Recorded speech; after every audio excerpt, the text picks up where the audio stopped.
लावून घ्या वाटल्यास. जरांगे पाटील सांगत होते, खरं आहे का, तुम्ही ऐकलंय का? कारण इकडं तर प्रशासनात खोटं ठरलंय किंवा खरं ठरलंय. तर आमच्या कोर्टात जनतेच्या हे सत्य, सगळ्यांनी सावध व्हा. आणि फडणवीस साहेब आता मात्र खोल घरात घुसा. पाटील पहिल्यांदा हा संपूर्ण प्रकार तुम्हाला केव्हा लक्षात आला? कुठं बीडला बैठक झाली, त्यानंतर परळीला त्यांची कुठं त्या ठिकाणी त्यांची भेट झाली धनंजय मुंडेची? तुम्ही धनंजय मुंडे गंभीर आरोप केलेले. आरोप थोडा आहे ती, काय आरोप आहे त्यांचं? हे आरोप नाहीये. मी खरं आहे खोटं आहे काय आहे, माझं काम काय केलं ते सांगतो तुम्हाला. मला अमुक गोष्ट कळाली, आमच्याला मारणार आहे, मी ती प्रशासनाला सांगितली, पोलिसांना, असं असं आहे बघा काय. मी आरोप केले का? नाही. जे आरोप आहेत ते सांगतील ना, कारण हे मुख्य कट रचणारा सूत्रधारच धनंजय मुंडे. अहो त्याच्यात त्यांनी आणखीन सांगितलंय, 4-5 जणांचे बीडचे नाव घेतले, त्यात गंगाधर नाना काळकुटेचं पण नाव घेतलंय. ते म्हणले त्याला तर डुकरासारखंच उचलून नेतो. डुकरासारखं नसतं ते, फाळकाटात गुंतून तसंच नेतो म्हणे त्याला. आरोपीला बोला ना, त्याच्या जीवाला धोका आहे, सरकारने त्यांना सुद्धा संरक्षण देणं गरजेचं आहे. इथं हे लय मोठं टोळक आहे, हे सगळं मध्ये घेणं खूप गरजेचं आहे. आणि आमचे एसपी साहेब आम्हाला वाटतं असं आहे, ओरिजिनल आहे, काटाच करणार सगळ्याचा असं वाटतं. त्याच्यात काही दुमत नाही. कारण मी मराठा समाजाला त्यावेळेस सांगितलं होतं, तुम्हाला आता गॅजेट दिलंय, आता ही निवडणूक झाली की तुम्हाला सातारा संस्थांचं ते पण सगळं देतो, म्हणजे जे आर तुमचं ही काय टेन्शन नाही, तुम्हाला सगळ्याला आरक्षणात घालतो मी, वर्षाच्या आत कोणाला ठूत नाही, पुरा महाराष्ट्र घालून टाकतो वर्षाच्या आत पुरा, तुम्ही काय ताण घेऊ नका. पण मला 1 वर्ष जरा थोडं आता काम करून द्या, हे मी समाजाला सांगितलं होतं. की मला 2 वर्ष मला आणि माझ्या समाजाला लई हिनवलंय, मला जरा हिशोब तर करून द्या थोडा थोडा. कारण हे लय मोठे टोळे आहेत माझ्या जवळचे पण लांबचे पण. बऱ्याच जणांना वाटतंय मी आणखी संगत झिंडवतोय, मिळत नाही. थांब जर शिक, थांब, लय मोठे त्याच्यात. कुणी त्या नेत्याचं ऐकून पत्रकार परिषद घेतोय, त्या नेत्याचं ऐकून पत्रकार परिषद घेतोय, माझ्या विरोधात जातोय. हे सगळे षडयंत्र बाहेर पडणारे. दिवाळी मागायला कोण कोण गेलं तर कोणाच्या बंगल्यावरती, हे टप्प्याटप्प्यात सगळं घेतो. पुराव्यासहित घ्यायलो ना, असं नाही घ्यायलो नसता. इथून पुढं तुम्ही तुमचं लढा आरक्षणासाठी महान नाव घेऊन बोलू नका. आपण माफ करायला सोडून द्यायला तयार आहे. तुम्ही तुमचा लढा सरसकट मराठ्याला जी आर आणा, अर्धवट आणा. मी ह्या जी आर वरती दोन्ही साताऱ्याच्या म्हणजे पश्चिम महाराष्ट्राच्या मराठवाड्यातला सगळा मराठा आरक्षणात घालतो. ते मी आता मागे सांगितलं, मला ते विषय त्याच्यात घ्यायचा नाही. फक्त एक गोष्ट लय महत्वाची आहे, आता मात्र ही गोष्ट सगळ्या मराठा समाजाने गांभीर्यानं घेणं गरजेचं आहे. अशी वेळ प्रत्येकावर येऊ शकते. या टायमाला जर तुम्ही भूमिका घेतली, जाऊन द्या तिकडं, आपल्याला विचारातच घेत नाही. म्हणजे संघटना असतील मराठ्यांच्या, नेते असतील मराठ्यांचे, राजकीय असतील, समन्वयक असतील, सेवक असतील, उद्या तुमच्यावर वेळ येतं त्या टायमाला असं वाटलं नाही पाहिजे की तुम्ही आमच्या टायमाला नव्हते. असं वाटलं पाहिजे राज्याला मराठे 17 जागेवर आहेत. पण ज्यावेळेस असा घातपाताचा कट रचला जातो, तुम्ही डायरेक्ट मुळावरच उठता, त्या टायमाला मराठे एक जीवानं मुसंडी मारते समोरच्याला, की संदेश राज्यात आणि देशात गेलाच पाहिजे. उद्याच्याला पुन्हा बाजूला गेल्यावर तुम्ही माझ्या विरोधात भाषण करा, पत्रकार परिषदा घ्या, मी घेईल तुमच्या, हे चालू द्या. पण ज्यावेळेस मुळावर उठले ते, त्या टायमाला विचार करावा लागतो घातपाताच्या टायमाला. कारण तुमच्यावर जर अशी वेळ आली तर तुमचे लेकरं बाळ उघड्यावर पडणार, तुमचा संसार उद्ध्वस्त होणार. त्या टायमाला आम्ही हसून मजा नाही बघायची, तुमच्या मागं खमक्यावर उभा राहून ताकद करायची, ताकद द्यायची. तीच परिस्थिती इथं निर्माण केली जर घातपात करते तर सगळ्या मराठ्यांनी हे मुळा जाळा सकट नायनाट झाला पाहिजे. कारण हे खोटं असेल तर त्या 2 आरोपींना विचारा, आणि त्यांनी आणि ह्या रचणाऱ्या धनंजय मुंडेंपासून मॅनेज होऊन प्रशासनाने कुणी कुणी किंवा काय काय शांत केलं तर मी सांगितलेल्या 100 जे लोक आहेत त्यांच्यापाशी फक्त येऊन बसा, तुमच्या डोक्याची झाकच आहे. आणि ते इतकं ध्यानातच आहे ना, कालपासून रेकॉर्डिंग ऐकतो आम्ही, मीडियाच्या बांधवा सांगतो, कालपासून संपणातच ते इतक्या तुम्ही या पाटील, रिपोर्टिंग तुम्ही जे आहेत आता सगळ्या म्हणलं की पोलिसांना दिल्यात का आणि तुम्ही या माध्यमांसोबत कधी उघड करणार? मला वाटतं 2-4 दिवस आणखी तपासाचा भाग आहे. तिकडून जवळ ते नावं घेत नाहीत तोपर्यंत मलाही घेता येत नाही. असं थोडं संकेत पाळायलोय मी. आम्ही त्यांना रेकॉर्डिंग दिलेल्या आहेत, सगळ्या शूटिंग दिलेल्या आहेत, सगळं दिलेलं आहे. टोटल काही ठेवलेलं नाही. सध्याही तुमच्या जीवाला धोका आहे का आणि तुम्ही पोलीस प्रोटेक्शन अजून तुम्हाला वाढवू पाहिजे का तुम्ही मागणी करणार का? नाही, मला काय नको. मी समाजासाठी कुकूपासून घराच्या बाहेर आलेलं पोरग आहे. हा, हजारो करोड रुपये आले असते लाथा मारणारे लोक आहेत आम्ही. पैशासाठी स्वतःच्या जातीच्या मुळावर उठणारी पैदास आपली वड्याची नाही. पैशासाठी स्वतःच्या जातीच्या मुळावर उठू शकत नाही. हजारो करोड रुपये आले असते, लात मारली, समाजाचे लेकर आनंदी बघायचं काम केलं. मला कशाची गरज नाही, म्हणून मी मराठा समाजाला आवाहन केलं, तुम्ही शांत राहा, कारण तुम्हाला मला अडचण येत नाही. आणखीन मराठ्यांनी माझी भावना समजून घ्या. तुम्हाला अडचण येत नाही, तुम्ही फक्त सोपे सोपे काम करायचे, अवघड करायला मी आहे ना. मी जेवर जिवंत आहे तर तुम्ही टेन्शन नाही घ्यायचं. मी मेल्यावर तुम्हाला काय करायचं ते काम. अजूनही तुम्हाला धोका वाटतोय का? अजूनही आरोपी ताब्यात आहेत पण अजूनही तुम्हाला धोका वाटतोय का? हे बघा, बाहेर आहेत ना बरेच. पोलिसांनी कुठे धरलेत, आणखीन धरलेत मला नाही माहित, मी नाही विचारलं पुन्हा. लय मोठे आहेत आणखीन लय मोठे आहेत. आणि मी त्या धोक्या फिकायला भेट असतो तर एवढी मोठी लढाई लढलोच नसतो. माझ्या मराठा समाजाच्या संघटनांनी, मराठा समाजाने आणि समन्वयकांनी समजून घ्या, मी फक्त मराठ्यांना ओबीसीतून आरक्षण मिळवून दिलंय म्हणून जर ही वेळ असेल तर तुमच्यावर सुद्धा हीच वेळ आली असती. ओबीसीतून तुम्ही आरक्षण सरसकट मागितलं असतं, पुढे होऊन लढला असता तर. म्हणून समजून घ्या, समान दुःख आहे. आणि मी माझ्या जातीसाठी लढतोय, मरायला कुठे देतोय? आणि असं मरण कोणाला यावा? चांगलं आहे ना. जातीसाठी मरण येणं, त्या कुठं मरताय माणूस? अटॅक येतो, साप चावतो, ऍक्सिडेंट होतो, ट्रक खाली जातो, पुढे एरीत पडतो, काही होतं, ईज पडते अंगावर, बिल्डिंगवर पडतो. या काही जेवता जेवताच अटॅक आला गेला, मरतोय. काही पण होतो, ऑपरेशन करता करता काही काही मरते. माझ्या जातीसाठी जर मी लढताना मरत असतो तर मी त्या आनंदाने स्वीकारायला तयार आहे. म्हणून मराठ्यांनी फक्त शांत राहा. मला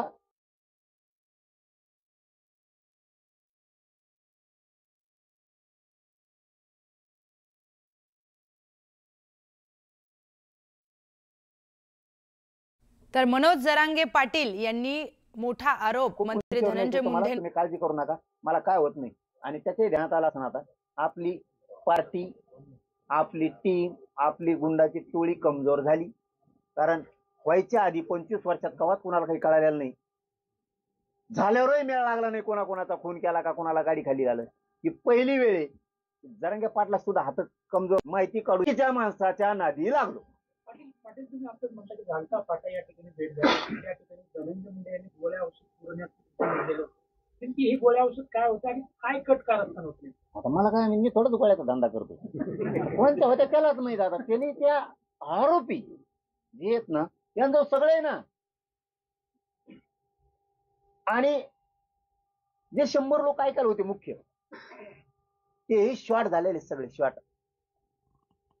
हे किती भयान चित्र आहे. अहो आता ना, मला वाटतं 2-4 दिवसांनीच मी आणखीन उघडं करावं, कारण पत्रकारांनी प्रश्न विचारला, मग पुन्हा बोलता होतो. त्यांच्यातले सुद्धा शॉर्ट आहेत हे कळाल्यावर. काल मी 2-4 माहिती त्यांच्या माणसाजवळ दिल्यात. हो दिल्यात. त्यांच्यासाठी सुद्धा किती विघातक माणूस येऊ. आपण म्हणतो ना, ह्यो नेता कम साथ देतो, त्यो ओबीसीचा कार्यकर्ता कम साथ देतो. अगोदर हे वेगळं करतात आणि नंतर मात्र हेच कर. असं नेत्याच्या, आमदारांच्या बद्दल आहे, कार्यकर्त्यांच्या बद्दल आहे आणि अधिकाऱ्यांच्या बद्दल सुद्धा आहे. आता ते बावनकुळे साहेबाचं उदाहरण जे घेतलं आपण मोगा, ते काय मोर्चाच्या विरोधक आहे कधी माणूस आमच्या? कशाचा? जे कळलं तेच खरं बोललो ना. मी काय म्हणलो का छगन भुजबळचं असं, म्हणजे मग म्हणले असते आली आता विरोधक आहे म्हणून म्हणतो. जे सत्य आरोपी जवळ आहे किंवा आरोपी जवळच्या दुसऱ्या मित्राजवळ आहे, आरोपी जवळच्या दुसऱ्या मित्राजवळ आहे, ते सांगितलंय. आणि तुम्हाला खोटं वाटत असलं तुमचा एखादा विश्वासाचा माणूस पाठवून द्या, आम्ही दाखल लावतो ती.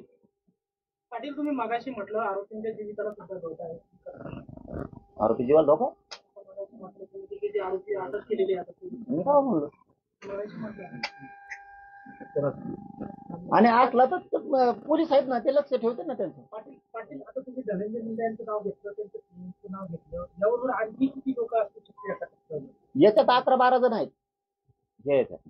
आता पुढे पुढे आणखीन उघडे पडत जातील आणि काही दुसरे पण आहेत ना, आणखी लय जण उड्या आणतात ना बुळबुळ. पैसे कमायच्या नादात तुम्ही काय करताय मराठ्यांच्या भावांनो लक्षात ठेवा. पैसे कमायच्या नादात तुम्ही कोणत्या थराला चाललाय. पुन्हा पुन्हा काल सांगितलेला शब्द सांगतो, आपला सुखी संसार करावा, कष्ट करावं. कुणाच्या पैशाच्या लालसेत येऊन आयुष्यातून उठू नका. तिथं सडत बसण्यापेक्षा जेलात त्या पैशाला काय अर्थ नाही. तुम्ही 10,000 करोड बी आणले, 2 करोड बी आणले तर ते घरी राहणार आहेत. घरचे सुखी नाही, तुम्ही पण सुखी नाही. त्या पैशाचा उपयोग काय? पैसा आपल्या लेकरा बाळाला, संसाराला, आपल्या सुखाच्या कामी यावा त्याच्यासाठी पैसा असतो. पैसा घेतला आणि ज्याला सडत बसली, काय साध्य केलं तुम्ही? त्याच्यामुळं जर कोणी इथून पुढे असतील, आम्हाला माहित होणार आहेत आणि झालेत, म्हणजे हे टीम सोडून म्हणतात दुसरे आणखीन 2-4 आहेत. तुमचे जे पैशाचे नाद आहेत, नेत्यालाच तुम्ही बाप म्हणून किंवा नेता म्हणून काम करताना थोडे शहाणे व्हा. कुठं रेकॉर्डिंग, व्हिडिओ, कुठं मग मारूचन, हाणूचन, रस्त्यानेच हाणूचन, आमकच करू, भानगडीत पडून तुमचे सुखी संसाराचं वाटोळ करू नका. माझ्या विरोधात बोलण्याच्या भानगडीत पडायचं सोडून द्या. तुम्हाला सांगतो आणखी शहाणे व्हा. तुम्ही मागं सरकत नाही तर मी सुद्धा मागं सरकणार नाहीये, हे पण ध्यानात ठेवा.